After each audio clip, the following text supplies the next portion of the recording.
কেউ আপনাদেরকে এমন কোন ভাবে ট্র্যাপ করলো কিনা, আরে ভাই জামাতই তো ক্ষমতা আসতে পারে, তোমাদের বিএনপির দরকার কি?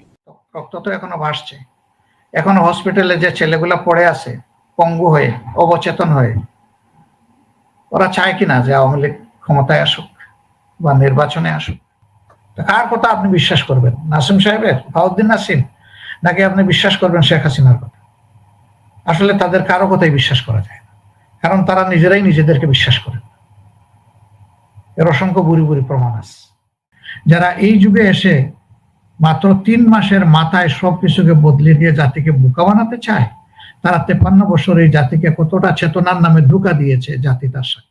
আসসালামু আলাইকুম দর্শক, শুভেচ্ছা নিন, আপনাদের সবাইকে স্বাগত জানাচ্ছি আমি কনক সরওয়ার আজকের অনুষ্ঠানে। দর্শক, শিরোনাম দেখে বুঝতে পারছেন আজকে আমাদের অতিথি বাংলাদেশ জামাত ইসলামীর আমির ডক্টর শফিকুর রহমান। জামাত ইসলামীর আমির ডক্টর শফিকুর রহমান গত 3 মাস ধরে, বিশেষ করে অগাস্ট পরবর্তী 5ই আগস্ট থেকে শুরু করে এই পর্যন্ত প্রতিদিনই আলোচনায় আছেন। তার বিভিন্ন বক্তব্যকে কেন্দ্র করে জামাত বাংলাদেশের একটি গুরুত্বপূর্ণ রাজনৈতিক দল সবসময় আলোচনায় থাকে, কিন্তু 5ই আগস্টের পরে ডক্টর শফিক তার বেশ কিছু মন্তব্যে আলোচনায় আছেন। আমরা তার সঙ্গে সে বিষয়গুলো নিয়ে কথা বলবো। তিনি ইতিমধ্যে অনেক জায়গায় কথা বলেছেন, তারপরেও আমরা আরো কিছু বিষয়ে তার কাছ থেকে জানতে চাইবো। পাশাপাশি অন্তর্বর্তীকালীন সরকারের 100 বছর নির্বাচন, দুঃখিত 100 দিন, পাশাপাশি নির্বাচন কেন্দ্রিক যে জটিলতা, বিএনপির অবস্থান, জামাতের অবস্থান, সব বিষয় নিয়ে আমরা আজকে কথা বলবো। ডক্টর শফিকুর রহমান, আপনাকে স্বাগত জানাচ্ছি আজকের অনুষ্ঠানে। আসসালামু আলাইকুম। ওয়ালাইকুম আসসালাম ওয়া রাহমাতুল্লাহি ওয়া বারাকাতুহু। আপনাকে ধন্যবাদ এবং আপনার মাধ্যমে শ্রোতা দর্শক মণ্ডলীকে ওয়েলকাম। শফিক ভাই, আমি প্রথমেই আপনার প্রতি কৃতজ্ঞতা জানাতে চাই, কারণ বিভিন্ন সময়ে আপনি, বিশেষ করে আমার ছোট বোনকে গ্রেপ্তার করার বিষয়ে যে প্রতিবাদ, সেটি জামাত ইসলামের পক্ষ থেকে যেমন করা হয়েছে, তেমনি আপনি বিভিন্ন সময় আপনার বক্তব্যে, আপনার কথায়, আপনার লেখায় স্মরণ করেছেন যে যে জুলুমের শিকার হয়েছে আমার পরিবার। তো আজকে সুযোগ পেলাম আপনাকে অফিসিয়ালি আমি আপনার প্রতি কৃতজ্ঞতা জানাচ্ছি। আপনারাও জি, এটা আমার মানবিক দায়িত্ব ছিল। এটা আসলে আপনার কৃতজ্ঞতা জানানোর ব্যাপার না, বরঞ্চ হয়তো আরো অনেক কিছু করার ছিল, আমরা চাইলেও সে সময় পারি নাই বলে আমি বরঞ্চ লজ্জিত। তো না, তারপরেও ধরেন আপনারা যে বিষয়টা মনে রেখেছেন বা আপনার ভাবনায় আসে, বা আপনি যখনই আমার সঙ্গে কথা বলেন এই বিষয়টি নিয়ে আসেন, এটি আপনার একটি বড় মনের এবং মানবিক মনের পরিচয়। তো শফিক ভাই, আপনি গত 100 দিন যদি আমরা বলি আর কি, 5ই আগস্টের পর থেকে এই পর্যন্ত প্রতিদিনই আপনি আলোচনায় আছেন। আপনি অগাস্ট মাসে আপনি আলোচনায় ছিলেন বিএনপি কে নিয়ে কথা বলে, যে এক জালেমকে সরিয়ে আরেক জালেম আসবে, বা বিএনপি জামাতের জোট নিয়ে কিছু মন্তব্য করে আপনাদের ঘরোয়া মিটিং এ। তারপরে আপনি ধরেন সেপ্টেম্বরে আপনি আসলেন যে আওয়ামী লীগকে ক্ষমা করার বিষয়টা নিয়ে আলোচনায় আসলেন। তারপরে আপনি আসলেন হচ্ছে ভারতের সাথে ভারত বিষয়ে মন্তব্য নিয়ে, প্লাস নিজেদের জামাত ইসলামের ক্ষমা চাওয়ার প্রসঙ্গ নিয়ে। তো আসলে এই কথাগুলো না এক ধরনের বিভ্রান্তি তৈরি হয়েছে। সবাই বলছে জামাত আসলে কি চায়, জামাতের এবারে রাজনৈতিক এজেন্ডা কি এই 5ই আগস্ট পরবর্তী সময়ে আর কি। তো এই প্রসঙ্গগুলো আমরা যাব। প্রথমেই আপনার কাছে আসতে চাই যে এই যে সরকারের 100 দিন পূরণ হলো, এত রক্তের বিনিময়ে কিভাবে দেখছেন, কিভাবে আপনার মূল্যায়নকে, একজন জামাত ইসলামীর আমির হিসেবে এটাকে আপনি কিভাবে মূল্যায়ন করেন? ধন্যবাদ আপনাকে সময়ের এই গুরুত্বপূর্ণ প্রশ্নটা উত্থাপন করার জন্য। আমরা জানি যে গত 15.5 বছর আওয়ামী লীগ নামের একটা দানবীয় শক্তি বাংলাদেশকে শোষণ করেছে এবং সারা জাতির উপর তারা জুলুম করেছে। সেই জুলুমের শিকার আমরাও ছিলাম। কে কতটুকু জুলুমের শিকার হয়েছে দেশবাসীর পাশাপাশি বিশ্ববাসীও সাক্ষী, বিশেষ করে মিডিয়া জগতের বাস্তব সাক্ষী। তবে মিডিয়া জগতের সকলেই নিজের সাক্ষ্যটা সঠিকভাবে সময় মতো তারা হয়তো বা তুলে ধরতে পারেননি, তার জন্য বিভিন্ন কার্যক্রম থাকতে পারে। আমরা দেখছি এই 100 দিনকে যে এটি একটা জনপ্রত্যাশার সরকার, এটি কোনো নির্বাচিত সরকার নয়, বরঞ্চ এই সরকারকে বিপ্লবী জনগণ বসিয়েছে। একটা বিশেষ উদ্দেশ্যকে সামনে রেখে। এটি একটি বিপ্লব, নিঃসন্দেহে এটা স্বীকার করতেই হবে। বিপ্লবের ৬৬টা ক্রাইটেরিয়া থাকে, এখানে তার প্রায় সবগুলাই উপস্থিত। সুতরাং এটাকে কেউ যদি বিপ্লব হিসাবে স্বীকার না করেন, তার সাথে আমি কখনো একমত পোষণ করব না।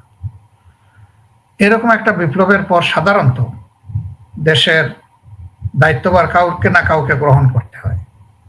কোনো কোনো দেশে সামরিক বাহিনী গ্রহণ করে, আবার কোনো কোনো দেশে বেসামরিক প্রশাসন প্রতিষ্ঠিত হয় বা সরকার প্রতিষ্ঠিত হয়। আমাদের সরকারটা বেসামরিক। তবে হ্যাঁ, বিপ্লবের ওই চূড়ান্ত দিনে এখানে আমাদের দেশের দেশপ্রেমিক সেনাবাহিনীরও একটা গুরুত্বপূর্ণ ভূমিকা ছিল। আমি এই জন্য তাদেরকে সাধুবাদ জানিয়েছি। এই ক্রান্তিকালে তাদের দায়িত্বশীল আচরণ দেশকে কঠিন সংকটের হাত থেকে যে রক্ষা করেছে, এই ব্যাপারে আমার অন্তত ব্যক্তিগতভাবে সামান্যতম কোনো সন্দেহ নেই। তা আপনি বলছেন যে এই সময়টাকে আমরা কিভাবে দেখছি? এক এক করে তারা ১০০ দিনের অধিক কিছু সময় ইতিমধ্যে পার করেছেন। গত ৮ তারিখ ১০০ দিন পূর্ণ হয়েছে। এখন দিন দিন আরো এটা বাড়বে, বা গত ১৮ তারিখ ১০০ দিন পূর্ণ হয়েছে এবং এখন দিন দিন বাড়তে থাকবে। এটা এই সময়টা আমরা লক্ষ্য করছি যে গত ১৫.৫ বৎসরে জাতিকে যেভাবে ধ্বংসের দ্বার প্রান্তে একটি সিন্ডিকেট গোষ্ঠী এবং পরিবার নিয়ে গিয়েছিল, সেখান থেকে জাতিকে টেনে উঠানোর ব্যাপারটা অতটা সহজ নয়। কারণ তারা অনেকগুলা যন্ত্রণা সৃষ্টি করে গেছে এই জাতির জন্য। প্রথমত তারা রাষ্ট্রের সবগুলা সাংবিধানিক প্রতিষ্ঠানকে একটা একটা করে ধ্বংস করেছে। বিচার বিভাগ, নির্বাহী বিভাগ, পার্লামেন্ট, তারপরে আপনার এই অ্যান্টি করাপশন বডি, নির্বাচন কমিশন, এরকম যেগুলা গুরুত্বপূর্ণ প্রতিষ্ঠান বা স্তম্ভ রাষ্ট্রের, সবগুলাকে তারা তছনছ করে দিয়েছে। এর পাশাপাশি তারা আমাদের অর্থনীতিকে একদম ফুকলা করে গেছে। চুরি করেছে, চামারি করেছে, লুটতরাজ করেছে, দেশের সম্পদ বিদেশে পাচার করেছে। এসবগুলা সাক্ষী বিশ্ববাসী। তারা বাহ্যিকভাবে ভিজিবল কিছু ডেভেলপমেন্ট দেখিয়ে মানুষকে প্রতারিত করেছে, কিন্তু প্রত্যেকটা ডেভেলপমেন্টের পিছনে তারা যা তার সঠিক ব্যবহার হওয়া উচিত তার 4 গুণ ধরে বাকি টাকাটা তারা চুরি করেছে, লুণ্ঠন করেছে।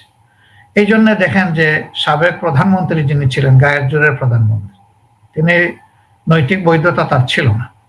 সেই প্রধানমন্ত্রী নিজেই স্বীকার করেছেন যে তার কাজের মেয়ে 400 কোটি বা 100 কোটি টাকার মালিক। তো যার কাজের মেয়ে 100 কোটি বা 400 কোটি টাকার মালিক হয়, তার অবস্থা কি? তার পিয়নের কথা বলেছেন তিনি। হ্যাঁ, পিয়নের ব্যাপার। এইরকম আরো অনেকগুলা ঘটনা আছে, সেগুলা বলে শেষ করা যাবে না। এই সরকারের ঘাড়ে পড়েছে। এখন তারা এই বিষয়গুলো তাদেরকে টেনে নিতে হচ্ছে। এর পাশাপাশি জনতার প্রত্যাশা ছিল যে রাষ্ট্রের কিছু মৌলিক বিষয়ে অবশ্যই সংস্কার আনতে হবে। সেই সংস্কার কাজে তারা কেবল হাত দিয়েছে। তাদের সংস্কার কাজের গতি অবশ্য জনগণ যেরকমটা আশা করে, আমি মনে করি সেরকমটা তারা তৈরি করতে পারেন। এই ক্ষেত্রে তারা বেশ স্লো আছে। আবার বাজার মূল্যের যে অবস্থা, সেখানে বাজারে আগুন জ্বলছে, সেই বাজারটাকে তো আগুন নিভে ঠান্ডা করতে হবে।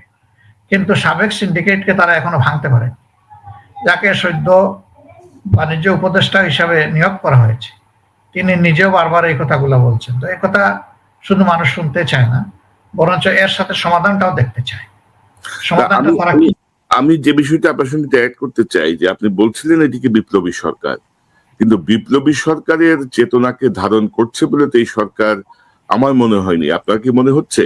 কারণ এই সরকারে যারা আছেন, যারা সেই জায়গাটায় আমি আসবো। এখন ধরেন বিপ্লব ওনারা করেননি, বিপ্লব করেছে ছাত্র জনতা, আপামর জনগণ। এখানে যারা আছেন তাদের 2-1 জন ছাড়া বাকিদের এই পরিবর্তনের সরাসরি কোনো কন্ট্রিবিউশন নেই। তারা বরঞ্চ তাদের অবস্থানে নিজ নিজ জায়গায় ছিলেন। হয়তোবা তারা বিপ্লবকে ভালোবেসেছেন, সমর্থন দিয়েছেন, সেটা ভিন্ন কথা, কিন্তু দৃশ্যমান কোনো অবদান আমরা লক্ষ্য করি। ওটা 15.5 বৎসরই তেমন কোনো অবদান তাদের ছিল বলে আমার মনে হয় না। কেউ কেউ টক শোতে এসে কিছু কথা বলেছেন, তাও খুবই নিয়ন্ত্রিত, খুবই সতর্ক অবস্থায়। কেউ কেউ একটু কলম ধরেছেন, তাও নিয়ন্ত্রিত এবং চরম সতর্ক অবস্থায়। যেরকম রিস্ক নিয়ে, দায়িত্ব নিয়ে আপনারা 2-4 জন সারা বিশ্বে মানুষকে জানিয়ে দিয়েছেন বাংলাদেশের প্রকৃত অবস্থাকে, এটা তারা করতে পারেন। তো যারা নিজেরা বিপ্লবের নেতৃত্ব দেননি, বিপ্লবে সরাসরি অংশগ্রহণ করেননি, তাদের ধারণাটা, চেতনাটা, বোধটা এক ধরনের হবে। আর যারা সরাসরি মুক্তির ময়দানে ছিলেন, সংগ্রামে আন্দোলনে ছিলেন, বুক চিতিয়ে তারা আন্দোলন করে গেছেন, গুলির সামনে দাঁড়িয়ে ঠায় মোকাবেলা করেছেন, তাদের বোধ হবে ভিন্ন ধরনের। এটা খুবই স্বাভাবিক। সুতরাং আপনি যেটা বলেছেন আপনার অবজারভেশনের সাথে আমি একমত দ্বিমত কিছুই না করে আমি আপনার অবজারভেশনকে সম্মান করব। এই জায়গায় আমরা থাকি, সেটি ভালো। তো এখন ধরেন এই সরকারের যাদের বিপ্লবে কোনো ভূমিকা ছিল না বা 15 বছরে এই যে ফ্যাসিস্ট হাসিনার ব্যাপারে কোনো ভূমিকা ছিল না, তাদেরকে স্টিয়ারিং এ দিলেন কেন? আমি সবার কথা বলছি যে তাদের একটা বড় অংশের এরকম অবস্থা। বড় অংশ ধরেন আমরা উপদেষ্টাদের মধ্যে আমরা হাতে গুনতে পারি তো না, এটা 3-4 জনের বাইরে কারোরই কোনো দৃশ্যমান কোনো ভূমিকা ছিল না। তো তারা যখন আপনাদেরকে পরিচালনা করছে এই রাষ্ট্রকে, বিপ্লবী সরকার আপনি বলছেন, তো সেটা আপনারা কেন মেনে নিচ্ছেন বা এরা কিভাবে সুযোগ পেলেন সরকার পরিচালনায়? কারণ আমরা মেনে নিচ্ছি বিষয়টা এমন না। আপনি জি সরকার প্রথম দিকে গুরুত্বপূর্ণ আপনি না না, আমি একজন আপনার মতো সাধারণ সংগ্রামী বলতে পারেন, যোদ্ধা বলতে পারেন, আন্দোলনের কর্মী বলতে পারেন।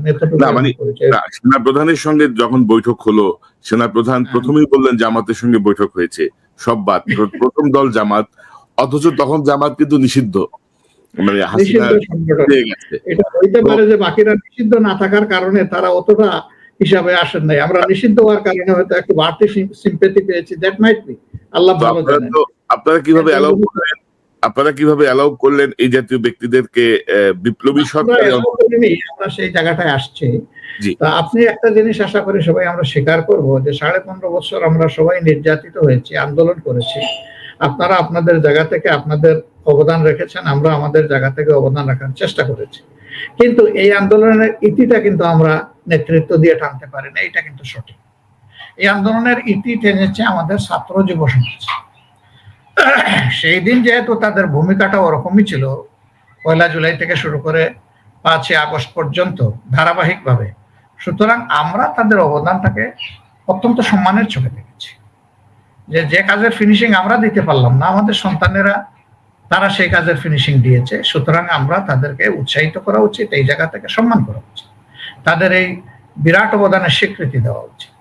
এই জন্য ওই সময়টা মূলত উপদেষ্টা পরিষদ গঠনে আমাদের সকলেরই কিছু কিছু পরামর্শ হয়তো বা ছিল, কিন্তু মূলত এই বিপ্লবের নেতৃত্ব দানকারী যারা ছিলেন তাদেরই ভূমিকাটা ছিল প্রমিনেন্ট, যেটা আমাদের প্রধান উপদেষ্টা কয়েকবার নিজেই স্বীকার করেছেন বা বলেছেন, এটা আপনারা সবাই জানেন। হাওয়ার কে কোন জায়গা থেকে আসলেন, কিভাবে আসলেন, এটা বড় কথা নয়। এখন কার কাছে কি চাই এবং তিনি কি করছেন, এটা হচ্ছে বড় কথা। আমরা চাই যে একটা গতিশীল প্রশাসন তৈরি হোক। আমরা চাই জনগণের প্রত্যাশাকে নিভিয়ে দেওয়ার জন্য যারা হাতে অস্ত্র নিয়ে গুলি করেছে, যারা মানুষ খুন করেছে, পঙ্গু করেছে, তাদের যথাযথ বিচার হোক এবং তারা তাদের যোগ্য শাস্তিটা বুঝে পাক। এর জন্য সরকার উদ্যোগ নিয়েছে, কিন্তু এটা যথেষ্ট গতিশীল নয়। এই জায়গাটায় গতি আনতেই হবে। এদেরকে যদি সঠিক অর্থে আইনের আওতায় আনা না যায়, তাহলে এই বিপ্লবের সুফল মানুষের ঘরে উঠবে না, বরঞ্চ মানুষ আরেকবার প্রতারিত হওয়ার এবং ক্ষতিগ্রস্ত হওয়ার আশঙ্কা দেখা দেবে।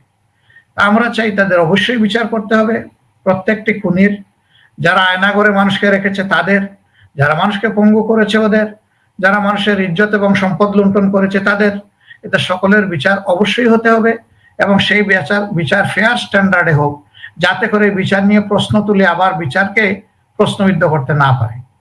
এই জন্য আমরা এই জিনিসগুলো চাচ্ছি।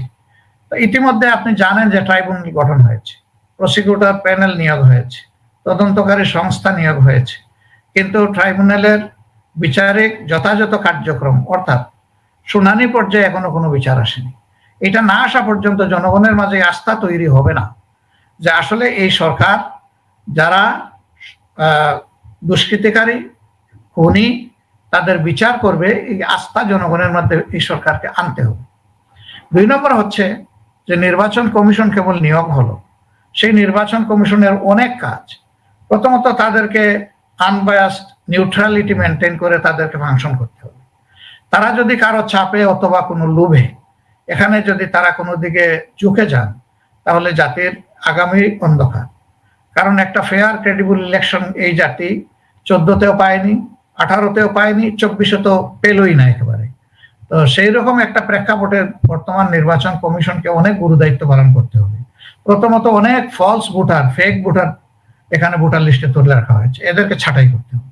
আবার অনেক তরুণদের, তরুণীদের তাদের ভোটার হওয়ার বয়স হয়েছে, কিন্তু তারা গত কয়েক বছর ভোটের চান্স না পাওয়ার কারণে, নিজের ভোটটা প্রয়োগ করার সুযোগ না পাওয়ার কারণে উৎসাহ হারিয়ে ফেলেছে, অনেকে ভোটার লিস্টেই নাম তুলে নেয়। এদেরকে ভোটার লিস্ট হালনাগাদ করতে হবে, আপডেট করতে হবে। এরপরে প্রশাসন সাজাতে হবে একটা নিরপেক্ষ ক্রেডিবল ইলেকশন দেওয়ার জন্য। সেটা এখনো হয়ে ওঠেনি। প্রশাসনের বিভিন্ন জায়গায় কারা বসে আছে, সেই স্বৈরাচারের দূষররাই তো বেশিরভাগ জায়গায় বসে আছে। এই জায়গাগুলো পরিচ্ছন্ন করতে হবে, সেই জায়গায় তাদেরকে আরো গতি আনতে হবে, হাত দিতে হবে। বাজার মনিটরিং বাড়াতে হবে, সিন্ডিকেট ভাঙতেই হবে। সিন্ডিকেট বলে অন্যের উপর দোষ দিয়ে আমরা চলতে পারবো না।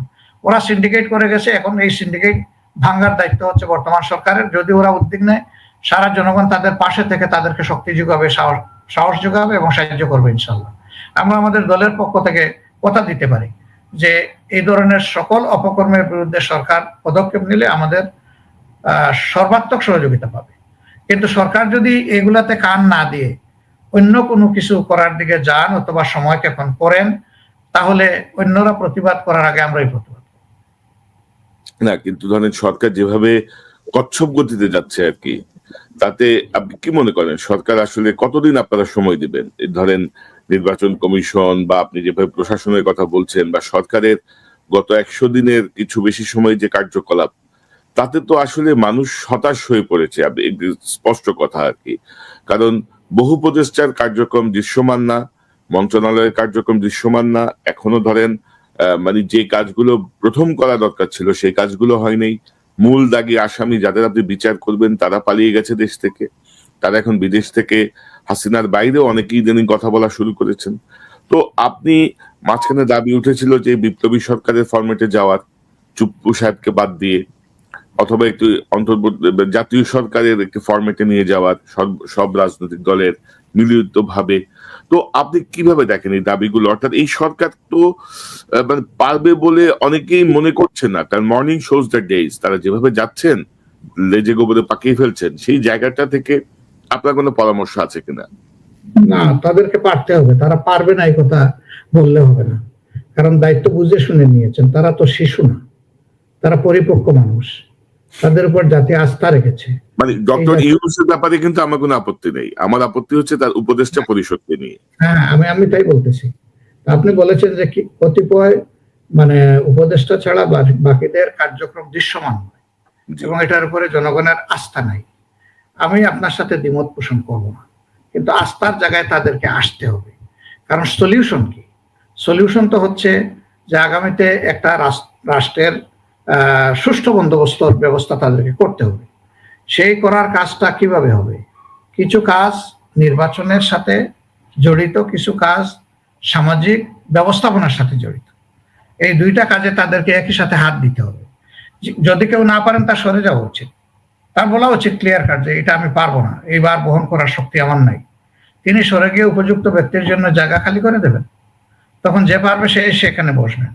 আপনি যে কথাটা বলেছেন যে সেখানে একটা যদি জাতীয় সরকার হতো সকল দল থেকে বা অংশীজন থেকে প্রতিনিধি নিয়ে, তাহলে হয়তো বা কাজের একটা গতি আসতো।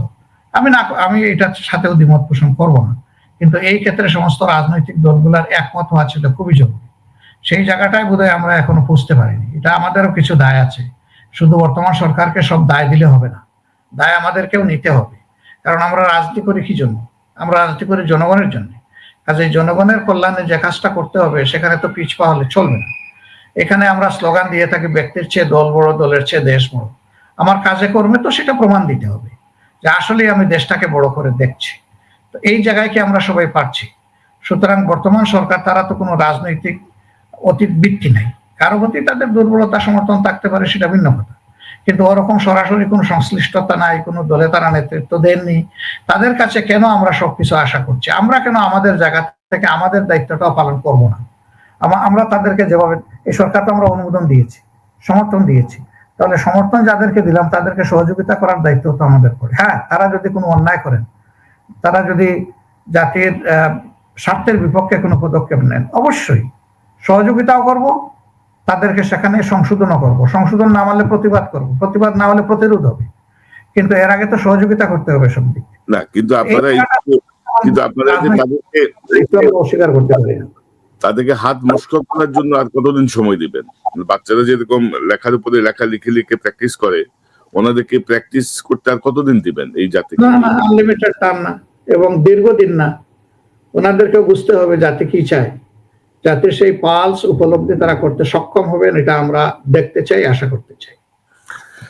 কিন্তু ওনারা কিছু শুনছেন কিনা তো আমার সন্দেহ, কারণ কিছু উপদেষ্টাকে নিয়ে সুস্পষ্টভাবে এত বলার পরেও তারা সরেন নাই, বরঞ্চ আরো বিতর্কিত ব্যক্তিকে তারা উপদেষ্টা হিসেবে নিয়োগ দিয়েছেন সাম্প্রতিক সময়, এটি আপনি জানেন।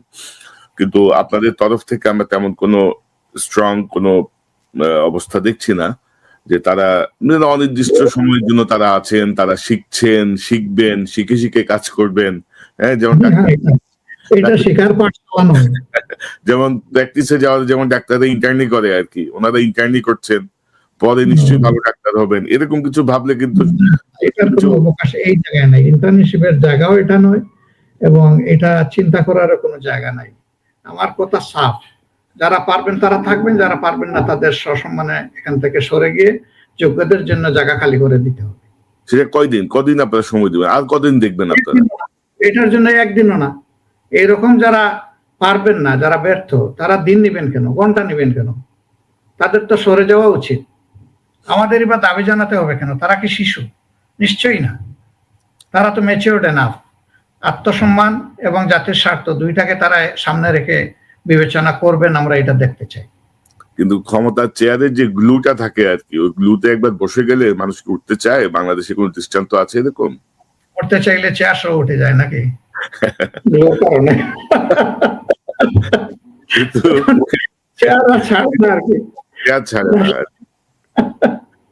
এটা উনার দোষ না, এটা বোধহয় চেয়ারের দোষ হবে।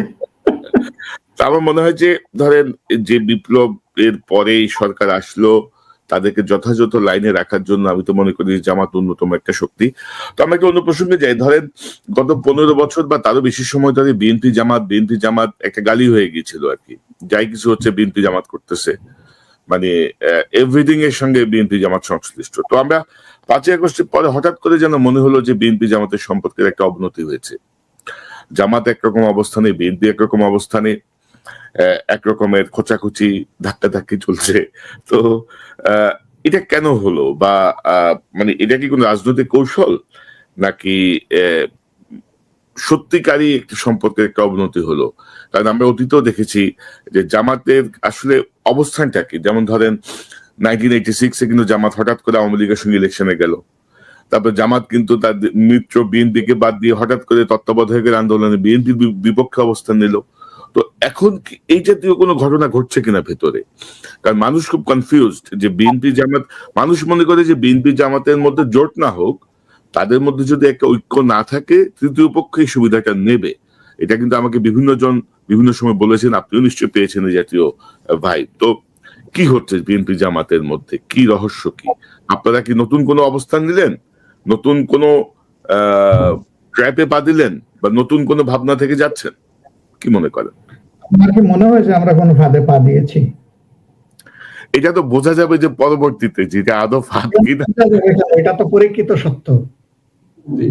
আপনি যে ফাঁদের কথা ইঙ্গিত করছেন, সেই রকম ফাঁদে পা দিলে আমাদের কি ঝুলতে হতো? সেই রকম ফাঁদে পা দিলে আমাদের সমস্ত শীর্ষ নেতাদেরকে জেলের ভিতরে খুন করা হতো? সেই রকম ফাঁদে পা দিলে আর কার অফিসগুলা বন্ধ ছিল বলেন 15 বছর? আমাদের অফিস বন্ধ হতো? ওই রকম ফাঁদে পা দিলে আমাদের এই নিবন্ধন কেড়ে নেওয়া হতো। আর কার নিবন্ধন গেছে আমরা ছাড়া? এইরকম ফাঁদে পা দিলে দল নিষিদ্ধ হতো। আর কার দল নিষিদ্ধ হলো বলুন তো দেখি? আর একটা দলের কথা বলেন। শফিক ভাই, আমি একটু যদি আরেকটু স্পষ্ট করি। আমি আসতেছি। আমরা ওই ফাঁদে পা দেওয়ার লোক নই। বরঞ্চ এমন হতে পারে যারা ফাঁদে পা দিয়েছে, মানুষ যাতে তাদের দিকে না দেখে অন্যের দিকে ছুড়ে দেয় যে ওই দেখো সে ফাঁদে পা দিয়েছে, আমি না। তো সেটা আমরা বলবো না। এরকম যারা এই চর্চা করেন, তারা নিঃসন্দেহে কোনো সুনির্দিষ্ট সুবিধা নেওয়ার জন্য এগুলা করেন।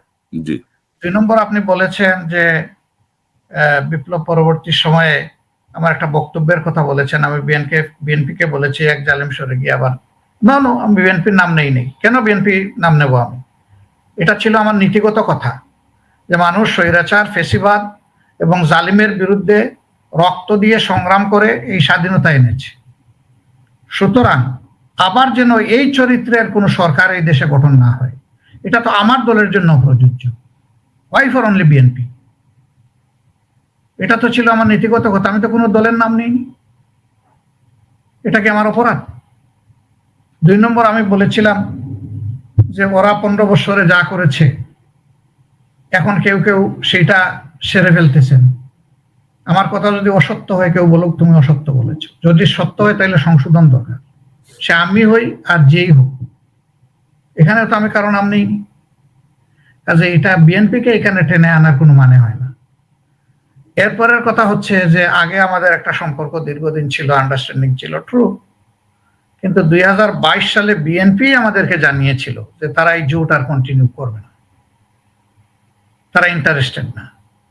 একটা প্রশ্নের জবাবে আমি সেই কথা বলেছিলাম আমার ঘরোয়া মিটিংয়ে।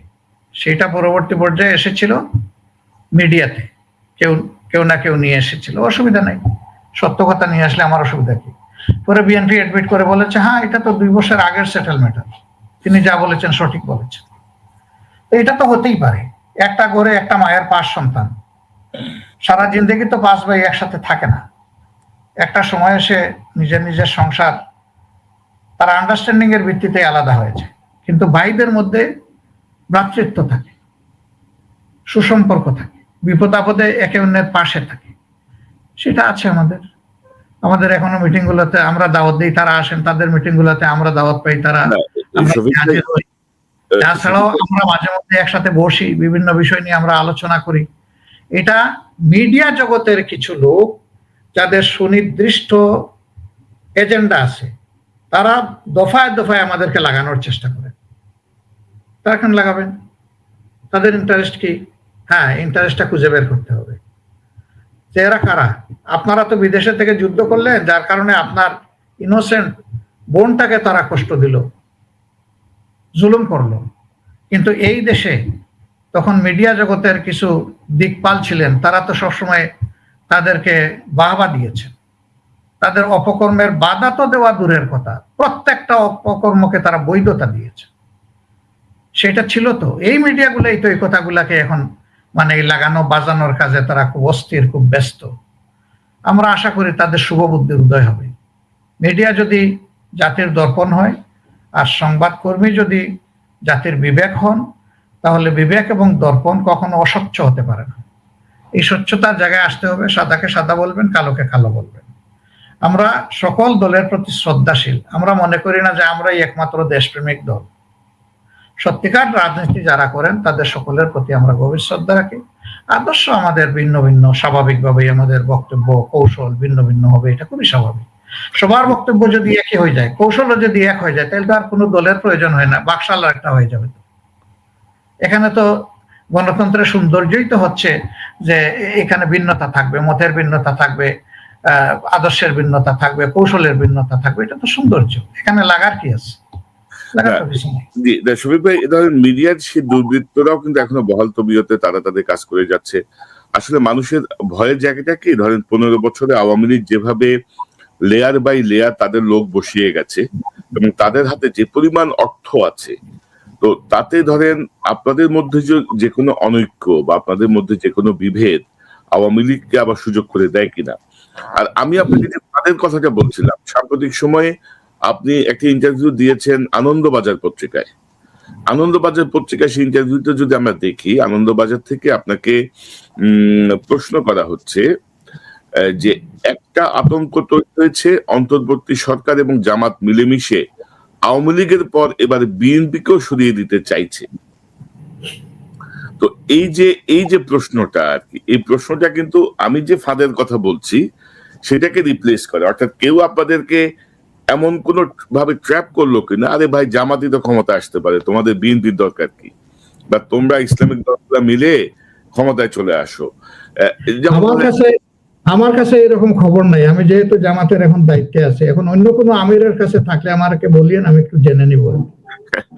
না, অর্থাৎ যেমন আপনারা 86 নির্বাচনে গেছেন, আগের দিনও সিদ্ধান্ত নিয়ে পরের দিন গেছেন, আপনারা বিএনপির বিপক্ষে তত্ত্বাবধায়ক সরকারের আন্দোলনে ছিলেন।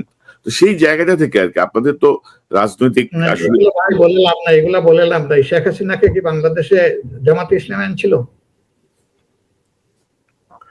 কিন্তু আপনারা আপনি আসেন বাংলাদেশে, আমরা আনছি। এগুলা বলে লাভ নাই। ইতিহাসের প্রয়োজনে বিভিন্ন সময় রাজনীতির মানে বিভিন্ন পদক্ষেপ নিতে হয় রাজনৈতিক দলগুলোকে। এখন ইতিহাস বিবেচনা করবে যে এই পদক্ষেপটা সঠিক ছিল না বেঠিক ছিল, এক সময় বলে দেবে। মানুষ হিসেবে সবকিছুই আমরা একদম 100% সঠিক করি এই দাবি আমরা কোনোদিন করি নাই, এখনো করবো না। আমরা মানুষ, আমাদের ভুল ত্রুটি হতেই পারে, কিন্তু এই অতীত নিয়ে টানাটানি খুচাখুচি এটার অর্থ কি? চিংড়ি মাছের মাথায় থাকে তার অন্য জিনিস, তাই না? ও মাছটা কিন্তু পিছনের দিকে যায় না, লাফাইলেই শুধু পিছনের দিকে, সামনের দিকে যায় না, শুধু পিছনের দিকে যায়। আমাদের জাতিকে আমরা সামনে নিয়ে যেতে চাই, ওই পিছনের কসলা কসলিটা আমরা ওই বাদ দিতে চাই। না আসলে শফিক ভাই বলেন 24-এর চেতনাকে ধামা চাপা দেওয়ার জন্য অতীতের সবগুলাকে এখন টানা হচ্ছে। এই 24-এর চেতনা যাতে হারিয়ে যায় মানুষের মন থেকে। চর্চা তো হবে এখন, এই তাজা ব্লাডের চর্চা হবে, কি জুলুম হয়েছে সেটার চর্চা হবে, কারা জুলুম করে তার চর্চা হবে। এগুলা বাদ দিয়ে এখন এই পিছনের জিনিসগুলা যারা টানেন, আমি বিনয়ের সাথে বলতে চাই, আমি তাদের উদ্দেশ্য সম্পর্কে কোনো মন্তব্য করব না। আপনি দেখেন যে এটা দেশ ছাড়িয়ে বিদেশের সাংবাদিকদের কাছেও এরকম একটা আভাস চলে গেছে। দেশ বিদেশ সবই তো আপনার কাছে ক্লিয়ার। এই দেশ বিদেশ তো একাকার ছিল ভাই, এটা তো কোনোদিন আলাদা ছিল না। তারা কোথায় ছিলেন যখন 15.5 বছর জাতির উপরে স্টিম রুলার চললো? তখন তারা কোথায় ছিলেন? তাদের এমন একটা প্রতিবেদন তো আমাদের নজরে পড়ে নাই যে বাংলাদেশে মানুষের অধিকার লঙ্ঘিত হচ্ছে, নারী পুরুষ নির্বিশেষে, জাতপাত নির্বিশেষে, সেটা তো পড়ে নাই। কিন্তু শফিক ভাই, আপনি ধরেন এ পর্যন্ত আপনার যে বক্তব্য, আনন্দবাজারের সাথেও দেখলাম যে আপনি বলছেন যে ভারত বিরোধী নয়, সম্মান ও সমতা নিয়ে সুসম্পর্ক চাই, এটা হচ্ছে তাদের শিরোনাম। কিন্তু 15 বছরে ভারতের যে আগ্রাসন বাংলাদেশের প্রতি, আপনার দলের পক্ষ থেকেও কিন্তু একবারও বলা হয়নি যে ভারতকে ক্ষমা চাইতে হবে, ভারতকে দুঃখ প্রকাশ করতে হবে। তো যারা 15 বছর একটা ফ্যাসিবাদকে সমর্থন দিয়ে গেল, তিনটি নির্বাচনকে বৈধতা দিল, তাদেরকে আপনি ক্ষমা না চেয়ে তাদের প্রতি এত সম্মান এবং সমতার নিয়ে সুসম্পর্ক কেন চান? বা তাদেরকে আমি সম্মান এইভাবে দেই বলি নাই, আমি বলছি যে আমরা সম্মানের ভিত্তিতে করতে চাই। এখন আপনি তো একটা ইন্টারভিউ দেখলে হবে না ভাই। আপনি তাদেরকে ক্ষমা চাওয়ার কথা কোথাও বলেন নাই তো, যে ভারতকে ক্ষমা চাইতে হবে। আশা করি একটা ইন্টারভিউ মাত্র আমি দেই নাই, বহু ইন্টারভিউ দিয়েছি, তাই না? না, কিন্তু একই ধরনের শব্দে কথা বলি নাই, অনেক কথা বলেছি। এখানে কি বলেছি আমরা? তারা আমাদের উপরে যে সমস্ত হস্তক্ষেপ করেছেন, আমাদের যে অধিকারগুলো তারা লুণ্ঠন করেছেন, হরণ করেছেন, এবং এখানকার লুণ্ঠনকারীদেরকে তারা যেভাবে সহযোগিতা করেছেন, আমরা সেই বিষয়গুলো কিন্তু সামনে নিয়ে এসেছি। এটা ঠিক। আমি একটা দেশের বিরোধী হব কেন? কেন একটা দেশের বিরোধী হব? সেই দেশের শাসক ভুল করলে আমি কি জনগণকে দায়ী করব? না, বিজেপি আমরা বলেছি যে শাসক যারা, তারা এই কাজগুলা করেছেন, এবং আমরা প্রতিবেশী হিসাবে কারো কাছ থেকে এই ধরনের কাজ আমরা দেখতে চাই না। আমরা এই কথাগুলো পরিষ্কার বলেছি। এখন ক্ষমা চাওয়ার ব্যাপার আপনি বলতেই পারেন, আপনারা শুরু করেন, আমরা ইনশাল্লাহ শুরু করবো আপনাদের সাথে, অসুবিধা নাই। কেউ না কেউ শুরু করুক, আমরা চাইলাম না, কেউ চাইছে কি? এখন পর্যন্ত কেউ চাইনি তো, পুরুষই তো চাইনি, সবাই চাইনি। এই জন্যই আপনার কাছে প্রশ্নটা, যে সবাই বলছে আমরা চাইবো, অসুবিধা কি? না, ভারত আমাদের প্রতিবেশী, আমরা প্রতিবেশী পাল্টাতে পারবো না, আমাদের সুসম্পর্ক থাকতে হবে। কিন্তু ভাই, তোমরা গত 15 বছরে আমাদের উপরে যে শক্তিটা তোমরা ফ্যাসিস্ট রেজিমকে দিলা, তার জন্য তোমরা তো সরি বলো নাই এখনো। বিএনপি মহাসচিব ভারতের হাই কমিশনের সঙ্গে মিটিং করে বলছেন যে বরফ গলতে শুরু করেছে। কেন বরফ গলতে শুরু করবে? তারা দুঃখ প্রকাশ করছে, তারা সরি বলছে। আপনাদের বক্তব্য নাই না, আপনারা বলেন নাই, আমি বিএনপির কথা বলছি। কিন্তু আপনারা যেভাবে বলছেন যে ভারতকে তো ক্ষমা চাওয়ার প্রসঙ্গটা আপনারা আনছেন না। ভারত মানে কি? বিজেপি। মহাসচিব যেহেতু বলেছেন, তিনি আপনারা জানতে চাইলে ভালো ব্যাখ্যা দিতে পারবেন। আপনাদের অবস্থান কি? আপনারা চান ভারত ক্ষমা চাক? আমাদের অবস্থান ভারত ক্ষমা ছাক না এই কথাটা আমার দল সিদ্ধান্ত নেবে। আমি তো আজকে ব্যক্তিগতভাবে আপনার সাথে আমি এসেছি এখানে। তবে আমাদের নীতিগত অবস্থান হচ্ছে যে আমরা কারো হস্তক্ষেপ অথবা আমাদের উপর কারো খবরদারি আমরা চাই না। এই ব্যাপারে আমাদের অবস্থান পরিষ্কার। এই চাই না বললেই তো এই দলটাকে এত মূল্য দিতে হয়েছে। আর তো কোনো দলকে এই চাইনার জায়গায় কেউ নাই বলে এত মূল্য দিতে হয়। তো আপনি আপনি আবার ধরেন শেখ হাসিনাকে মানে ফ্যাসিস্ট বলতে আপনি চাচ্ছেন না এখন? না কে বলছে আমি চাই না না আমি একটু আপনাকে বলি না ওইভাবে না। যেমন ধরেন আমি যদি আপনাকে দেখাই আপনার সর্বশেষ বক্তব্য থেকে, আমার দেখানো লাগবে না, আমি আমারটা মনে আছে তো। শফিক ভাই আমি বলতে চাই না, কেন বলতে চাই না একটা একটু শুনেন। আমি দর্শকদের জন্য একটা লিঙ্ক করে দিই, দর্শকদের জন্য জাস্ট লিঙ্ক করে দিই। আপনি বলছেন যে মানুষই ভুল করে, দুর্নীতিও মানুষ করতে পারে, ভুল যে করবে সে ক্ষমা চাইবে, দুর্নীতি যারা করবে শাস্তি পাবে, ইত্যাদি ইত্যাদি। আমরা ইউনাইটেড বাংলাদেশ করতে চাই। আমি বারবার ফ্যাসিজম বা ফ্যাসিস্ট বলা পছন্দ করি না। এরাও তো আমাদের পরিবারের সদস্য, রাজনৈতিক পরিবারের সদস্য। তো এই ধরনের একটা ফ্যাসিস্ট যাদেরকে বিরুদ্ধে এত রক্ত দেওয়া হলো তাদেরকে রাজনৈতিক পরিবারের সদস্য বলে আপনি কি বুকে টেনে নিতে চাচ্ছেন, বা তাদেরকে স্পেস দিচ্ছেন যে তোমরা তো ভুল করছো, আসলে ক্ষমা চাও, কিন্তু তোমরা তো আমাদের এই পরিবারের সদস্য, রাজনৈতিক পরিবারের। এই যে সহমর্মী যে আচরণ এত জুলুমের পরে আমাদের উদাহরণ নেলসন ম্যান্ডেলা না, আমাদের উদাহরণ হচ্ছেন নবী করিম সাল্লাল্লাহু আলাইহি সাল্লাম। জি। তারপরেও নেলসন ম্যান্ডেলা এই জামানায় তিনি একটা উদাহরণ পেশ করেছেন। তিনি এবং তার জাতি দীর্ঘদিন যাদের হাতে নির্যাতিত হয়েছিলেন, একটা সময় এসে তিনি তাদেরকে নিজের থেকে ক্ষমা করে দিয়েছিলেন। এটা তার মানবিক অনুভূতির জায়গা থেকে। আমরা ওই রকম ক্ষমার কথাও বলিনি।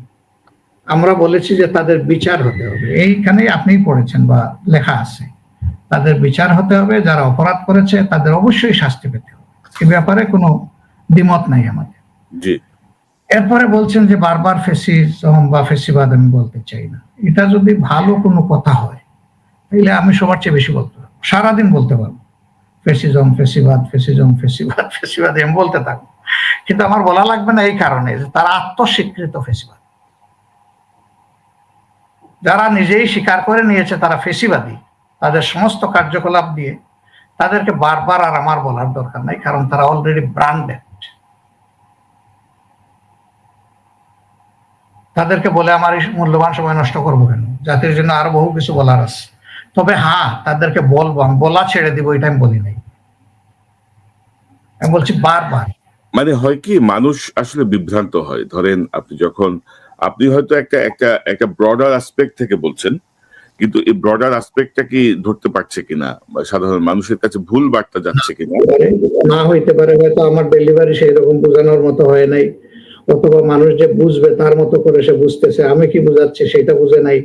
যেমন ধরেন শুধু এটা কেন, আমার তো আরো বক্তব্য বিকৃত করা হয়েছে। আপনি বলেছেন না আওয়ামী লীগকে ক্ষমা করে দিয়েছে, না তো আমি ওই প্রসঙ্গে আপনাকে নিউজের লিঙ্ক থেকে আমি যদি দেখাই আপনাকে, এটি হচ্ছে আপনার 5ই সেপ্টেম্বরের একটা নিউজ, যেখানে শিরোনাম হচ্ছে জুলাই গণহত্যাকারীদের ক্ষমা করার অধিকার কারো নেই।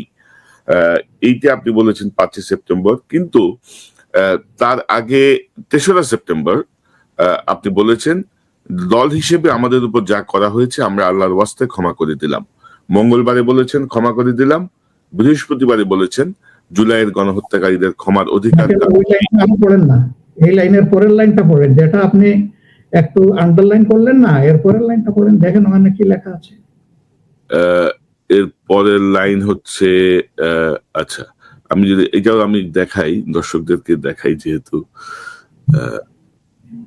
জি, মজলিসের শুরার এই সভায় ওই বক্তব্যের ব্যাখ্যা দিয়ে জামাতের আমির বিগত আন্দোলনের উল্লেখ করে বলেন এই আগের দিনের বক্তব্যটা পড়েন, 3 তারিখের বক্তব্যটা আমার কাছে নাই। 3 তারিখের বক্তব্য থেকে শুধু একটা লাইন তারা কোট করছে। আমার বক্তব্যের কাট পিস। আমি কি বলেছিলাম? আমি বলেছিলাম দল হিসাবে আমাদের উপরে যে জুলুম করা হয়েছে আমরা তার প্রতিশোধ নেব না। তবে যারা অপরাধ করেছে তাদের বিরুদ্ধে ভিকটিম এবং ভিকটিম পরিবার যে পদক্ষেপ নেবে আমরা সর্বাত্মক সহযোগিতা করব তাদের।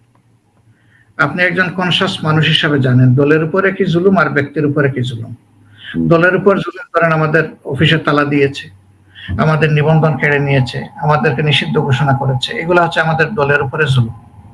জি, আমরা বলেছি যে এই ব্যাপারে আমরা কোনো প্রতিশোধ নেব না। কিন্তু আমাদের দলের যে লোকদেরকে খুন করা হয়েছে, সাধারণ জনগণকে খুন করা হয়েছে, বিরোধী দলের নেতা নেত্রীকে খুন করা হয়েছে, গুম করা হয়েছে, জেলে পুরা হয়েছে অন্যায়ভাবে মিথ্যা মামলা দিয়ে, আমি বলেছি যে সেই জায়গায় যারা পদক্ষেপ নেবে আমরা তাদেরকে সর্বাত্মক সহযোগিতা করব। একটা দল তো একটা ব্যক্তির উপরে অত্যাচারের বিচার চায় না, চায় ব্যক্তি, পাশে থাকে দল। আমি তো সেই কথা বলেছি। কিন্তু সাংবাদিক বন্ধু ওই যে ওই রকম বিষয়টা আর কি, যে এখানে সিগারেট টানবেন না, টানলে আপনাকে দণ্ড পোহাতে হবে, তো তার নার আগের দাড়িটা বসাই দিয়ে না টানলে আপনাকে দণ্ড পেতে হবে, সেটা করে দিছে তার মতো করে উঠাই দিছে যে আওয়ামী লীগ শফিক ভাই, আমি প্লিজ। এরপরে যেমন জুলুম বা আমাদের উপরে যে ইয়ে করা হয়েছে, আমি বলেছি শুধু কি আওয়ামী লীগ করেছে? আর কেউ করে নাই? আর অনেকে করেছে। আমরা তো কারোই নাম নেইনি, আমরা কারো নাম নিয়ে মোটা দাগে এই কথাটা বলেছি। তো শুধু আওয়ামী লীগের দিকে এটা ঠেলে দেওয়া হলো কেন? আমি তো আওয়ামী লীগের নাম নেইনি। এখন বলতে পারেন যে এখন প্রেক্ষাপটটা আওয়ামী লীগের, এই জন্য আওয়ামী লীগের দিকে ঠেলে দেওয়া হয়েছে। সেটা যারা দিতে পারেন, দিতে চান, দিতেই পারেন, তাদের ব্যাপারে, এটা আমি তো বলি নাই ভাই। এটা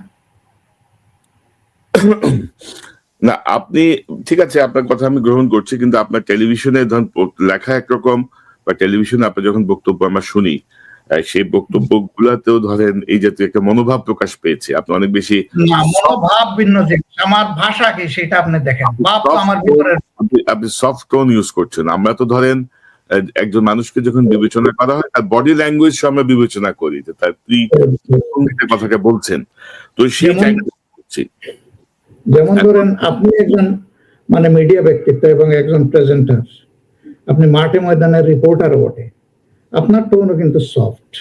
তা আমি কি বলবো যে আপনি একটু ঝাঁঝালোর টোন দিয়ে একটু বিপ্লবী টোনে কথা বলেন না কেন? আল্লাহর দান, আল্লাহ কারে সফট দিবেন, কারে টাফ দিবেন, এটা তো আল্লাহ তাআলার মেহেরবানির ব্যাপার। এটা আপনি ধরে নিতে পারেন যে আমার হয়তো মানে বৈশিষ্ট্য, আমি ওই টাফ ল্যাঙ্গুয়েজ ইউজ করতেই পারি না। না, কিন্তু শফিক ভাই, আপনি যদি দেখেন যে গত কয়েকদিনে শেখ হাসিনার যে কয়েকটা অডিও টেপ বের হয়েছে, সেখানে শেখ হাসিনা বলছে তালিকা করো, কারা কারা ভাঙছে তার তালিকা করো, অগ্নিসংযোগ কারা করছে তালিকা করো, হ্যান করো, সব কিন্তু খুবই অ্যাগ্রেসিভ কথাবার্তা। এবং তার 15 বছরের যে রেকর্ড, সেই রেকর্ডে হচ্ছে যদি কোনো কারণে, আল্লাহ না করুক, যদি কোনো কারণে তারা আবার ফিরে আসে বা তাদের কোনো তারা যদি একটু ক্ষমতায়িত হয়, তাহলে বিপ্লবের সাথে যে ছাত্ররা ছিল তাদের কি পরিণতি হবে, আমাদের সেনাবাহিনীর যারা বিপ্লবের সমর্থন করেছিল তাদের কি পরিণতি হবে, আপনাদের কি পরিণতি হবে। আমি আপনাকে ছোট্ট একটা সংবাদ যদি দেখাই, এটি বের হয়েছে জাস্ট ফেসবুকে, শেখ হাসিনার ছবিতে হাহারি এক দেয় ছাত্রদল কর্মীকে বেধড়ক পিটিয়েছে ছাত্রলীগ। এটা 24 তারিখের সংবাদ, এটা পিরোজপুরের নেসারাবাদ এলাকার ঘটনা। তো আপনি দেখেন যে তারা কিন্তু ন্যূনতম কোনো সুযোগ ছাড়ে না, ন্যূনতম কোনো সুযোগ। তারা পুলিশের পোশাক পরে হামলা করে, তারা হেলমেট বাহিনী বানিয়ে হামলা করেছে। তো সেই জায়গাটায় আপনাদের এই যে উদারতা বা হামলা করে, আগ্নেয়াস্ত্র নিয়ে হামলা করে, দেশীয় অস্ত্র নিয়ে হামলা করে, তো আপনাদের এই যে উদারতা বা অনুকম্পা যে টোন আমরা দেখছি, আপনাদের মধ্যেও দেখছি, বিএনপির মধ্যেও দেখছি এক ধরনের সফট টোন। ডক্টর ইউনূস তো বলেই দিয়েছেন যে বিএনপি চায় যে আওয়ামী লীগ নির্বাচনে আসুক, পরে অবশ্য বিএনপির মহাসচিব এটি অস্বীকার করেছেন। তো আপনারাও ধরেন আওয়ামী লীগের প্রতি অনেক সফট, যেটি মানুষের কাছে ভুল বার্তা যাচ্ছে। আমরা কখনো বলি নাই যে আওয়ামী লীগ নির্বাচনে আসুক।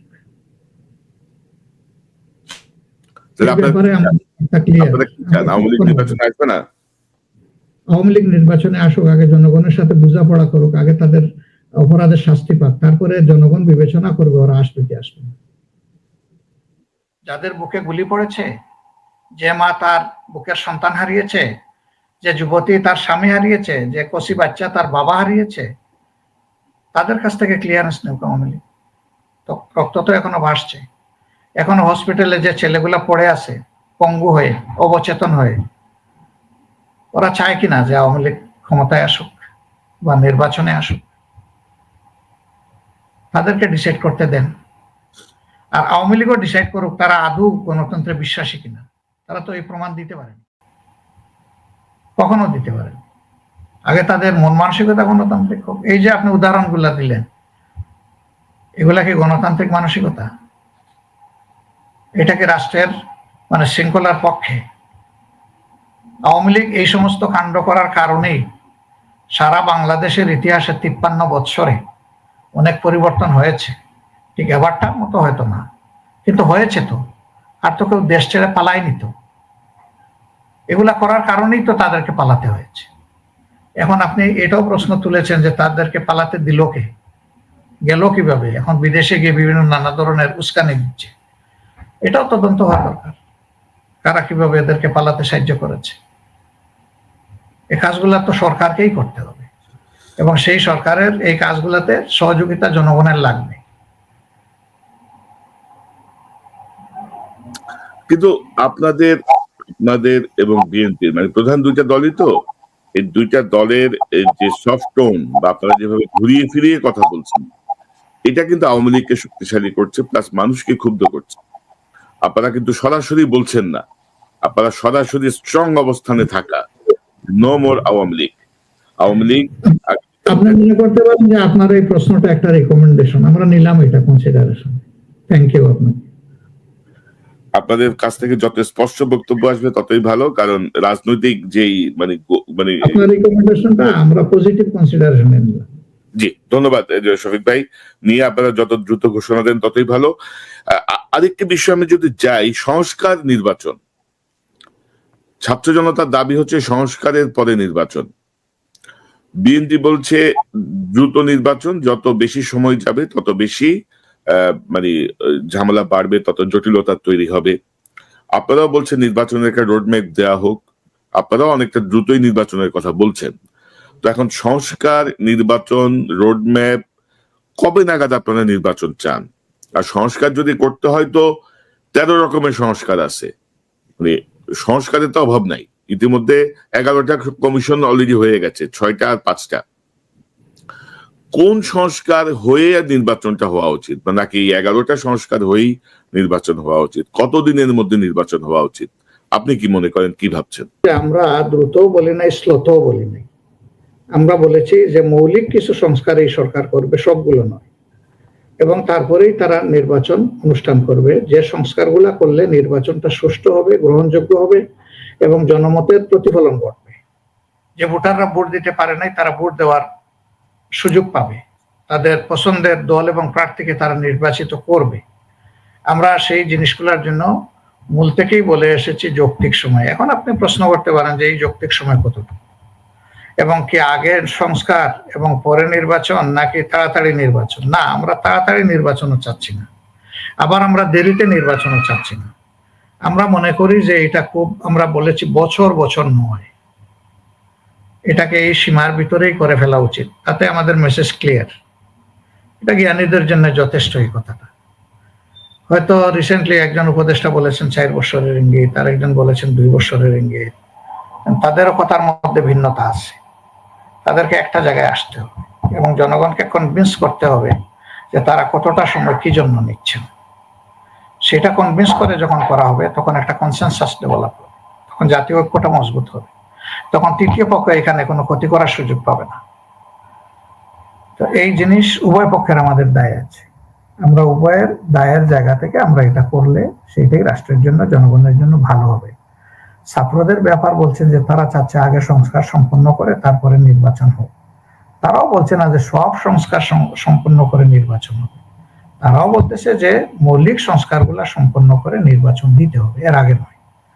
তো এই জায়গায় আমাদের সবারই মিউচুয়াল ডায়ালগের মাধ্যমে একটা জায়গা আসতে হবে এবং সেই উদ্যোগটা নিতে হবে সরকারকেই, এই ডায়ালগের উদ্যোগ। এ পর্যন্ত সরকার এই ডায়ালগের উদ্যোগটা এখনো গ্রহণ করেনি। কিছু কিছু বিষয়ে ডায়ালগ করেছে 2 দফায়, কিন্তু এটা করেনি। আমরা এটার অপেক্ষায় আছি। এখন আপনি বলেছেন যে 11টা সেক্টরে তারা রিফর্ম করার জন্য বা সংস্কার করার জন্য উদ্যোগ নিয়েছেন, কমিশন গঠন করেছেন। তারা বলেছেন এই সংখ্যা আরো বাড়তে পারে। আমাদের পক্ষ থেকে 10 দফা মাত্র সংস্কার কর্মসূচি দেওয়া মানে প্রস্তাব দেওয়া হয়েছে, এটা মিডিয়া এসেছে আপনি জানেন। আমাদের দফা কিন্তু 41টা, আমরা কিন্তু 31টা দেইনি। কেন দেইনি? কারণ আমরা বিবেচনা করি যে ওই 31টা ইন্টারিম গভর্নমেন্টের কাজ নয়, ওই 31টা করবে পরবর্তী নির্বাচিত গভর্নমেন্ট এসে।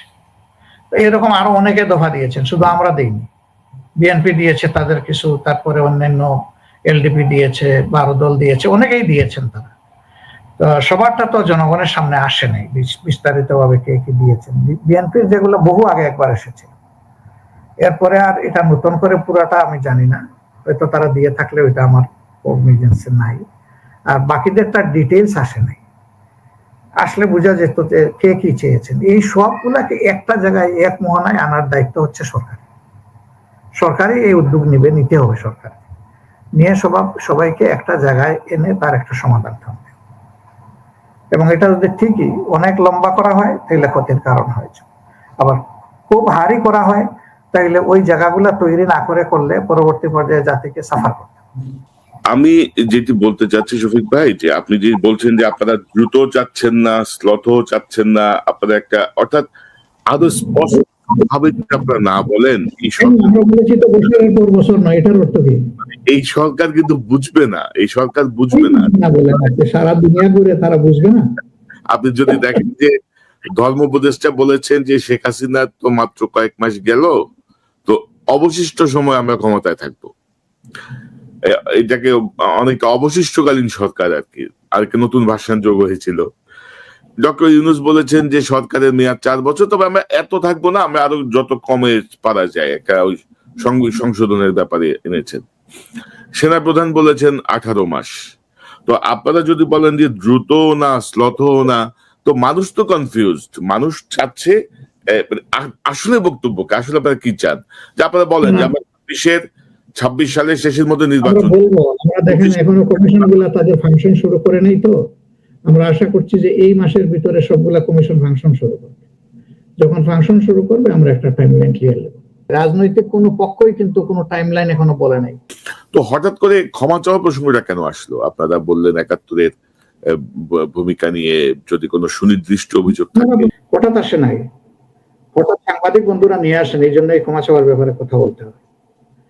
তো দেখেন আমাদের উপরে এত জুলুম হলো, অত্যাচার হলো, বিচারের নামে যা হলো সবই বিশ্ববাসী সাক্ষী, কিন্তু বিচারটা ডিসপিউটেড গড়ে বাইরে সব জায়গায়।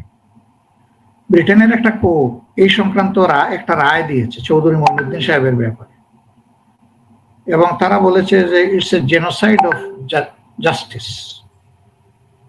এটা বিচারকে গণহত্যার শামিল, তারা মন্তব্য করেছে তাদের রায়ে যা করা হয়েছে এটার উপরে। যদি মানুষ তো ভুলের উঠবে না, এটা আমরা সবসময় বলি, কিন্তু আপনি জোর করে বলবেন যে এটা ভুল করেছেন, এটা তো মানব না। ভুলটাকে ভুল হোক। এই যে আপনি একটু আগে শেখ হাসিনার কিছু উদ্ধৃতি দিলেন যে তিনি ওখান থেকে হুকুম দিচ্ছেন কারা মানুষ খুন করেছে, কারা জ্বালাপোড়া করেছে, কারা ভাঙচুর করেছে, এদের তালিকা তৈরি করুন। তিনি তো জগতের মানুষকে এই কথা বলে কি বোকা বানাচ্ছেন?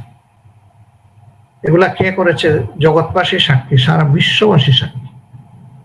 এই তাজা ঘটনাকে যারা ইতিহাস বিকৃতি ঘটানোর প্রয়াস চালাতে পারে, তারা আজ থেকে 53 বছর আগের ঘটনাকে কি রকম বিকৃতি করেছে, এটা তো অকল্পনীয় ব্যাপার। জামাত ইসলামী কেন তখন কি ভূমিকা পালন করেছে সেই ব্যাপারে আমি অনেক মিডিয়ার সাথে কথা বলেছি। আমার নতুন করে বলার কিছু নেই, ওগুলোই আমার কথা, আমাদের কথা।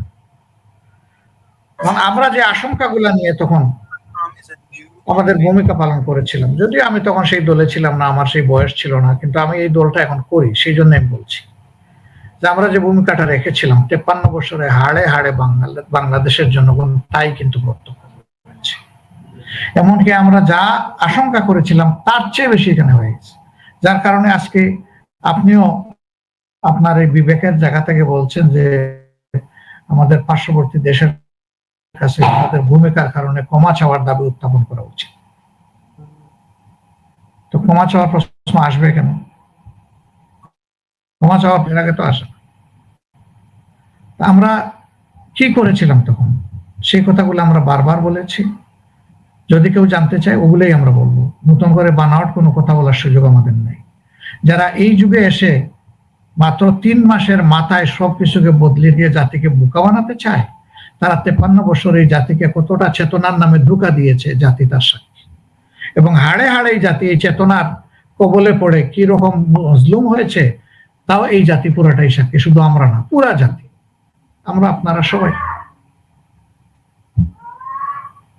তো ধরেন আরেকটা প্রসঙ্গ আসছে যে আওয়ামী লীগ যদি ক্ষমা চায় তাহলে একটা মানে বিবেচনা করা হতে পারে, এবং সাম্প্রতিক সময় বাহাউদ্দিন নাসিম বলেছেন যদি ভুল করে থাকি তাহলে আওয়ামী লীগ ক্ষমা চাইবে।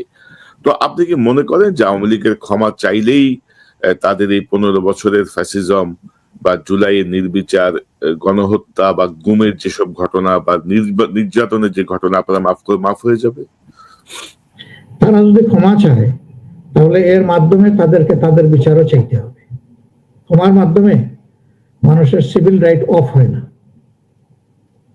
যাদেরকে খুন করেছে তাদের খুনের বিচার যদি না হয় তাহলে তো অবিচারের সংস্কৃতিটাই চালু, বা বিচারহীনতার সংস্কৃতি চালু হয়ে গেল। এটা তো সভ্য জগতে অ্যাকসেপ্টেবল না। এবং আমি কে ক্ষমা করে দেওয়ার? যার আপনজন হারিয়েছে, যে নিজে পঙ্গু হয়েছে, যে ক্ষতিগ্রস্ত হয়েছে, আমি আমার ব্যক্তিগত তরফ থেকে আমাকে জেলে নিয়ে কষ্ট দিয়ে চলেছে, তার পোষণ আমাকে ক্ষমা করে দেওয়ার কোনো অধিকার আছে? না রাষ্ট্রের আছে? কারোই তো নাই। কে ক্ষমা করে দিবেন? কেউ তো ক্ষমা করে দিতে পারবেন না। আর তারা বলতেছেন, এখনো বলতেছেন যদিও আওয়ামী লীগ ভুল করে থাকে, এখনো যদি রয়ে গেছে নাকি? তাছাড়া এই কথাটাও তো শেখ হাসিনার যে আপনি টেলিফোনের উদ্ধৃতি দিলেন তার সাথে সরাসরি সাংঘর্ষিক। তিনি যে কথা বললেন সেই কথার সাথে শেখ হাসিনার কথার তো কোনো মিল নেই। দুই কথায় তো যুদ্ধ লেগে গেছে ইতিমধ্যে। কার কথা আপনি বিশ্বাস করবেন? নাসিম সাহেবের, বাহাউদ্দিন নাসিম, নাকি আপনি বিশ্বাস করবেন শেখ হাসিনার কথা? আসলে তাদের কারো কথাই বিশ্বাস করা যায় না, কারণ তারা নিজেরাই নিজেদেরকে বিশ্বাস করেন। এর অসংখ্য বুড়ি বুড়ি প্রমাণ আছে।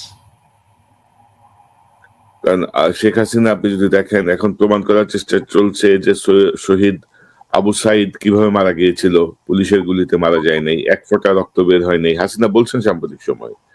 তারপর তারা বলার চেষ্টা করছেন যে কোথায় আয়নাঘর, আয়নাঘর বলে কিছু নাই। একটা মানুষ দুনিয়া থেকে চলে গেছে, নির্মমভাবে তাকে খুন করা হয়েছে, তারপরেও যদি শেখ হাসিনা এই কথা বলে থাকেন, সর্বাঙ্গে ব্যথা ঔষধ লাগাবে কোথা?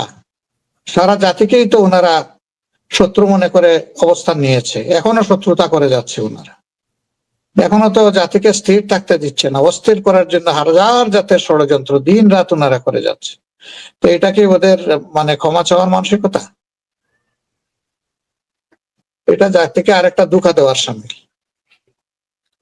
তো আপনি সাম্প্রতিক সময়ে লন্ডন গিয়েছিলেন, অনেকে আশা করেছিল যে বিএনপির ভারপ্রাপ্ত চেয়ারপারসনের সঙ্গে আপনার একটা বৈঠক হবে লন্ডনে। তো এই জাতীয় কোনো কথা হয়েছিল কিনা, বা বৈঠকটা কেন হলো না? একটু কথা হয়েছিল, কিন্তু আমরা ওই যে আমি বিশেষ করে সময় করে উঠতে পারি নাই, আমার অনেকদিন পরে যাওয়া তো, সেখানে আমাদের কিছু সাংগঠনিক কাজ ছিল খুবই জরুরি। তারপরে আপনার এই সরকারি লেভেলে 2-3টা প্রোগ্রাম ছিল, অসংখ্য আত্মীয় স্বজন, অনেককে আমি হেলোটা পর্যন্ত করতে পারি নাই, মাত্র 10 দিন ছিলাম সেখানে। তো আমরা আলহামদুলিল্লাহ আমাদের আদান প্রদান হয়েছে, কথাবার্তা ভাবিয়ে আগামী জানুয়ারিতে আমার যাওয়ার একটা সম্ভাবনা আছে, তখন ইনশাল্লাহ আমরা সময় নিয়ে একসাথে বসবো, দেশের স্বার্থে আমরা কথা বলবো, কাজ করবো ইনশাল্লাহ। তো এই কথাবার্তায় কি রাজনৈতিক কোনো প্রসঙ্গ এসেছিল? না না না, এই প্রসঙ্গটা আমরা ওপেন করি নাই। ইনশাল্লাহ জানুয়ারিতে গেলে আমাদের ডিটেলস আলোচনা হবে, আল্লাহ চাইলে। দোয়া করেন। শুধু কুশল বিনিময় হয়েছে এতটুকু? জি জি ওইরকম। তো শফিক ভাই, আমরা অনুষ্ঠানের শেষ দিকে, তো ধরেন 100 দিন পরে বা প্রায় 3.5 মাসের কাছাকাছি এই সরকারের যে বয়স, তাতে যেই সমস্যাগুলো দেখা যাচ্ছে, আপনাদের সঙ্গে নেক্সট বৈঠক কবে হবে প্রধান উপদেষ্টার সাথে, বা সরকারের গতিশীলতা আনার জন্য আপনারা নতুন করে কোনো কিছু ভাবছেন কিনা, বা কিভাবে কি করবেন? আমার মনে হয় যে আপনারা সম্মিলিতভাবে একটা সিদ্ধান্ত নেওয়া উচিত সবাই মিলে। উচিত উচিত, আমি একমত আপনার সাথে। এটা করতে হবে, দেশের স্বার্থের কোনো বিকল্প নাই। সবাইকে একসাথেই কাজ করতে হবে, এই এক লাইনেই কাজ করতে হবে, এবং একটা উত্তম বোঝাপড়ার ব্যাপার এখানে রয়েছে। কারণ যারা আছেন উপদেষ্টা পরিষদে বা যারা, তারা যা করছেন সবকিছু মিলিয়ে এটি গণ আকাঙ্ক্ষার সঙ্গে যাচ্ছে না বলেই আমরা জনগণের প্রতিক্রিয়ায় হ্যাঁ, কিছু কিছু বিষয়ে জন আকাঙ্ক্ষার সাথে যাচ্ছে না, এটা ট্রু ইট। এটাই। আর অনেকে হয়তো সিনসিয়ারলি করছেন, আবার অনেকে সেটা আমরা দৃশ্যমান দেখতে পাচ্ছি না তারা করলেও। জি, তো আমি আশা করি যে আপনারা এই আলোচনার মাধ্যমে একটা সুফল আমরা ভালো ঘোষণা পাবো। তো জনাব শফিকুর রহমান, আপনাকে ধন্যবাদ আপনার মূল্যবান অংশগ্রহণের জন্য। আমরা আশা করি যে আপনি নিয়মিত ভাবে আমাদের সঙ্গে যোগ দেবেন। আপনার কাছ থেকে আমরা অনেক কিছু জানবো, ইনশাআল্লাহ, অনেক বিশ্লেষণ। ইনশাআল্লাহ। আর আমি আপনাকে অনুরোধ করব যে আপনার জায়গা থেকে জি, আমাদেরকে দোয়া করবেন, ভালো কাজে সমর্থন দিবেন, আমরা ভুল করলে আমাদেরকে সমালোচনা করবেন, এবং দেশ গড়ার কাজে হাতে হাত মিলিয়ে দেশ এবং প্রবাস সকলের ঐক্যবদ্ধ প্রয়াসে আমরা একটা সুন্দর ভবিষ্যৎ গড়তে পারবো। আমি শেষ পর্যায়ে একটা বিশেষ ধন্যবাদ দিতে চাচ্ছি জি, যে এই গণবিপ্লব বা গণ অভ্যুত্থান যেটা হয়েছে সেখানে শুধু বাংলাদেশে অবস্থানরত এদেশের জনগণেরই অবদান ছিল না, বরঞ্চ বিশ্বের বিভিন্ন প্রান্ত থেকে আপনার মতো অনেক সাহসী বাগযোদ্ধা, কলম যোদ্ধা, জীবনের ঝুঁকি নিয়ে আত্মীয় স্বজনের জীবনের উপরের বিষয়টা কনসিডারেশনে না নিয়ে আপনারা বিশাল ঝুঁকি নিয়ে কাজ করেছেন। আর নির্বিশেষে সমস্ত প্রবাসীরাই আমরা বিশ্বাস করি যে এই বিপ্লবে তারাও শরিক ছিলেন। কেউ রিমিটেন্স বন্ধ করে দেওয়ার মাধ্যমে এটা করেছিলেন যে না, আমরা অবিশ্বস্ত একটা গণবিরোধী সরকারকে আর কোনোভাবেই সহযোগিতা করব না, সেটা একটা বিশাল পদক্ষেপ ছিল। আবার আপনারা পুরা 15.5 বছর ধরে মিডিয়ার মাধ্যমে অনেককে এই যুদ্ধ চালাতে গিয়ে আপনারা অনেক সাফারিং এ পড়েছেন, পরিবার আপনাদের জন্য সাফার করেছে। এই সবগুলোর জন্য আমরা আপনাদেরকে গভীর কৃতজ্ঞতা জানাই, এবং আমরা আশা করছি অতীতে যেমন জাতির স্বার্থে এই কাজগুলো আমরা করেছি, আগামীতে জাতিকে গড়ার জন্য আমরা সবাই ঐক্যবদ্ধভাবে হাতে হাত মিলিয়ে কাজ করবো ইনশাআল্লাহ। আপনাকে অসংখ্য ধন্যবাদ আমাকে এই সুযোগ তৈরি করে দেওয়ার জন্য। শফিক ভাই, আপনাকেও ধন্যবাদ। আপনার সহানুভূতি বা আপনার ভালোবাসার জন্য ধন্যবাদ। এবং আমার মাতৃভূমি এবং আমার দেশের মানুষের জন্য জীবনের শেষ দিন পর্যন্ত ইনশাল্লাহ কাজ করে যেতে চাই। আমরা কোনো পলিটিক্যাল এজেন্ডা নিয়ে কাজ করি না। পুরো কাজের জায়গাটা হচ্ছে আমার দেশ, আমার মাতৃভূমি এবং আমার দেশের সাধারণ মানুষ যারা অবহেলিত, যারা নির্যাতিত। আল্লাহ যেন সেই তৌফিক দেয় আমিন, আল্লাহুম্মা আমিন। সঠিকভাবে কাজ করা, সেই দোয়া চাই আপনার কাছে। আপনাকে অসংখ্য ধন্যবাদ। আমরা অনেক কিছু জানলাম। নিশ্চয়ই ভবিষ্যতে আপনি আবারও যোগ দেবেন। কারণ যত বেশি হবে, আলোচনা যত বেশি হবে, ধোঁয়াশা তত কেটে যাবে, মানুষের কাছে অনেক বিষয় স্পষ্ট হবে। তো আপনাকে অসংখ্য ধন্যবাদ। আপনাকেও ধন্যবাদ। আসসালামু আলাইকুম। ওয়ালাইকুম আসসালাম। দর্শক, এতক্ষণ আপনারা যে অনুষ্ঠান শুনলেন, নিশ্চয় আপনি আলোচনার মর্মার্থ উপলব্ধি করতে সক্ষম হবেন। জামাতের ইসলামের আমির ডক্টর শফিকুর রহমান অনেক কথাই খোলামেলা বলেছেন। তিনি খোলামেলায় কথা বলেন, বরঞ্চ জামাতের অতীতের যারা বিভিন্ন সময় দায়িত্ব পালন করেছেন, আমি যদি অবজারভেশন আমার বলি যে শফিক সাহেবের কাছে পৌঁছানোটা অনেক সহজ, এবং তিনি খুব সহজভাবেই মিডিয়া ফেস করেন, তার মতো করেই কথা বলেন।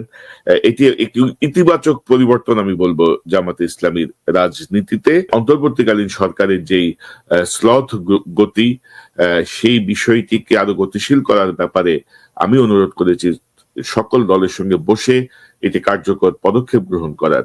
কারণ এত ধীর গতিতে চললে আসলে সমাধান কি হবে আমরা জানি না। কারণ এই ধীর গতির সঙ্গে আওয়ামী লীগ ক্রমাগত তাদের শক্তি বৃদ্ধি করেই চলেছে। তো যত দ্রুত শক্তিশালী সরকার আসবে, তত দ্রুতই আমরা নির্বাচনের মাধ্যমে এটি গণতান্ত্রিক সরকারে ফিরে যেতে পারবো। দর্শক, এই চ্যানেলটি সাবস্ক্রাইব করে আমাদের পাশে থাকুন, এই চ্যানেলের মেম্বারশিপ নিয়ে আমাদের পাশে থাকুন। আবারও দেখা হবে ইনশাল্লাহ। আসসালামু আলাইকুম।